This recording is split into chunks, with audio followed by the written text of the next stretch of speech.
کیا مروجہ انداز پر جشن ولادت صحابہ، تابعین، تبع تابعین کے ادوار میں بھی منایا جاتا تھا؟ یہ ایک عوامی وسوسہ ہے، برائے کرم اس وسوسے کا جواب ارشاد فرما دیجیے۔ میرے بھائی دیکھو، ہر کام جو ہے اس میں یہ دلیل نہیں لی جائے گی کہ صحابہ کرام علیہ رضوان نے وہ کام کیا یا نہیں کیا۔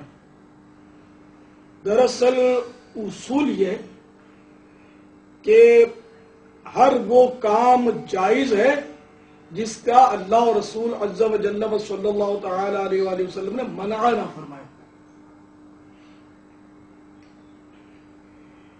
تو مروجہ انداز جشن ولادت شریعت میں منع نہیں ہے۔ ہر کام میں یہ دلیل نہیں لی جائے گی کہ صحابہ نے یہ کیا یا نہیں کیا۔ میں بھی کہتا ہوں ٹھیک کہا انہوں نے، ہر کام میں دلیل نہیں لی جائے گی۔ دنیا کے کئی کام ہیں جو صحابہ نے نہیں کیا، ہم کرتے ہیں۔ دنیا کے کئی کام ہیں جو صحابہ نے نہیں کیے، ہم جہاز میں سفر کرتے ہیں، سائیکلیں چلاتے ہیں، گاڑیاں چلاتے ہیں، یہ صحابہ نے نہیں کیا۔ لیکن جس کام کو دین محمد کہو گے، اگر وہ کام نبی اور اس کے صحابہ نے نہیں کیا، رب محمد کی قسم وہ دین نہیں ہو سکتا۔ دنیا میں تمہیں اجازت ہے جو چاہے کرو، لیکن جس کو اجر و ثواب کا باعث جانتے ہو، جس کے کرنے سے اللہ کی جنت الفردوس کی امید ہے، اس کے لیے شرط لگے گی کہ یہ صحابہ نے کیا یا نہیں کیا، نبی نے کیا یا نہیں کیا۔ فَإِنْ آمَنُوا بِمِثْلِ مَا آمَنْتُمْ بِهِ فَقَدِ اهْتَدَوْا، اگر تم ایمان لاؤ جیسے محمد کے صحابہ ایمان لائے صلی اللہ علیہ وسلم، پھر تم ہدایت یافتہ ہو۔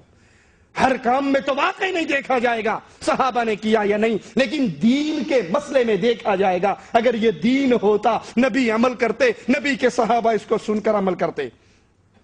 وہ کہتے ہیں دیکھا یہ جائے گا کیا اللہ اور اس کے رسول نے اس سے منع تو نہیں کیا۔ مولانا الیاس قادری صاحب فرماتے ہیں دیکھا یہ جائے گا کیا جشن عید میلاد النبی منانے سے اللہ اور اس کے رسول نے منع تو نہیں کیا۔ جب منع نہیں کیا تو پھر اجازت ہے۔ سبحان اللہ، اگر یہ بات مان لی جائے، ایک رکعت میں کتنے سجدے ہیں جی؟ 2۔ 3 کرنے سے نبی نے منع کیا ہے، 2 کر کے دکھائے ہیں، 3 کرنے سے منع۔ مغرب کی کتنی نماز رکھتے ہیں؟ 4 پڑھنے سے منع کیا ہے، 4 پڑھنے سے منع۔ ظہر کے کتنے فرض ہیں؟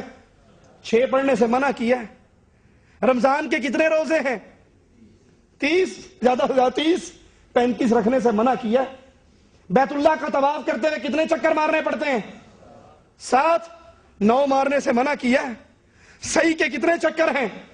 7، 10 مارنے سے منع کیا ہے۔ رمی، جماعت کو رمی کرتے ہوئے کتنی مارتے ہیں؟ 7، 20 مارنے سے منع کیا ہے۔ اگر یہ دروازہ کھولو گے تو پھر کوئی چیز بھی باقی؟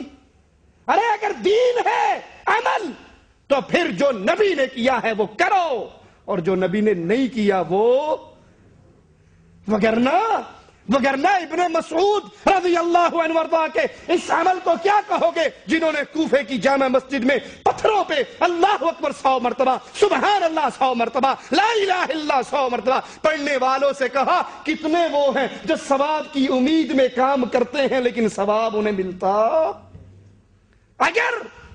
اگر صرف یہی دیکھا جائے شریعت کے اندر، دنیا کی بات نہیں کر رہا، شریعت کے اندر کہ اس سے منع نہیں ہے، تو پتھروں پہ لا الہ الا پڑھنے سے منع کیا نبی نے؟ پھر ابن مسعود نے کیوں ان کی کنکریوں کو ٹھوکر ماری؟ کیوں کہا ابھی تو نبی کے برتن نہیں ٹوٹے؟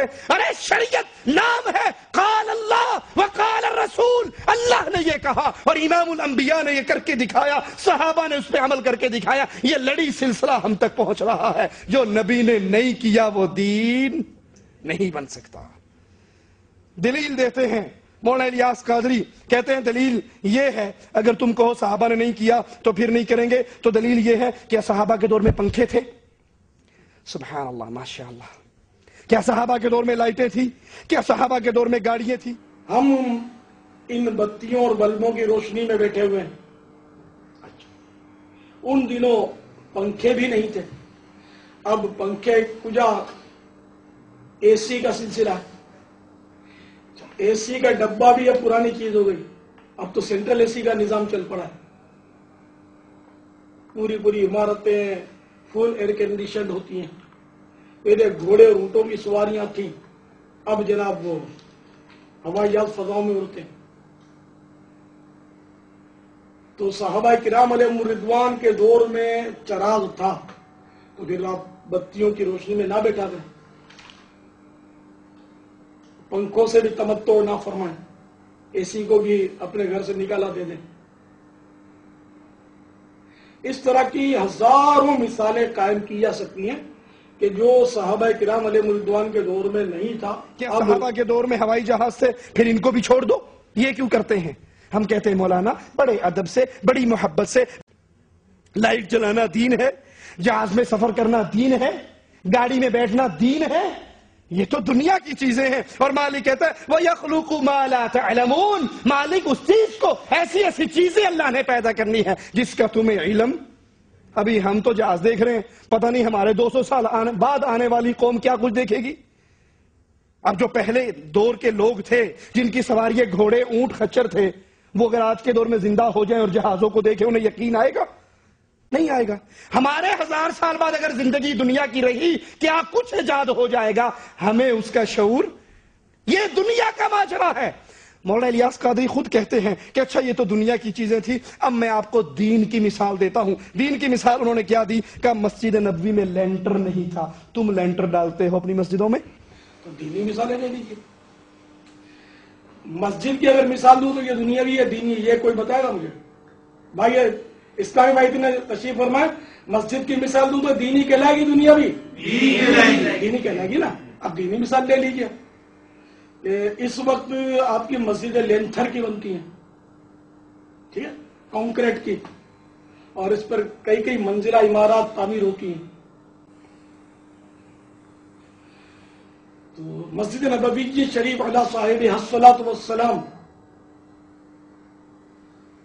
لینتھر کی تھی؟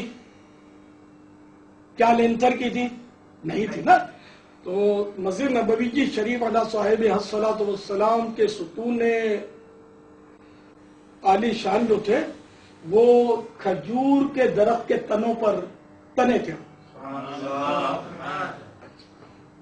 اور نہ اس پہ فرش پر ماربل بچھا ہوا تھا، نہ آپ کے یہ موزائک ہوا تھا، نہ کارپیٹ تو خیر تصور نہیں، مطلب یہ کہ کچی زمین شریف تھی وہ، اور چھت مبارک بھی بالکل سادہ سی چھت تھی، لینتھر کی نہیں تھی. اب بتائیے کہ اب یہ جو مسجدیں آپ بنا رہے ہیں وہ مسجد نبوی میں ماربل نہیں لگا ہوا تھا، تم ماربل لگاتے ہو اپنی مسجدوں میں. مسجد نبوی میں قالین نہیں بچھے ہوئے تھے، تم اپنی مسجد میں قالین بچھاتے ہو. کیوں جی؟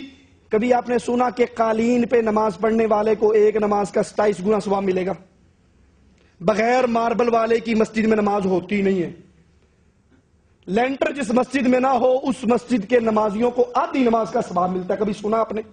بھائی یہ لینٹر، یہ تعمیر، یہ بلڈنگ دین نہیں ہے. اچھا کہیں پہ مسجد ہی نہ ہو، کہیں پہ مسجد ہی نہ ہو تو کیا وہاں نماز ہوگی یا نہیں ہوگی؟ دلیل آپ دو کہ نبی نے ایک رکعت میں 2 سجدے کیے، 3 سے منع نہیں کیا، اور ابو بکر نے 3 کیے، عثمان نے 3 کی، بھی منع تو نہیں ہے نا. دنیا کی مثال شریعت پہ فٹ نہیں ہو سکتی. اچھا اگر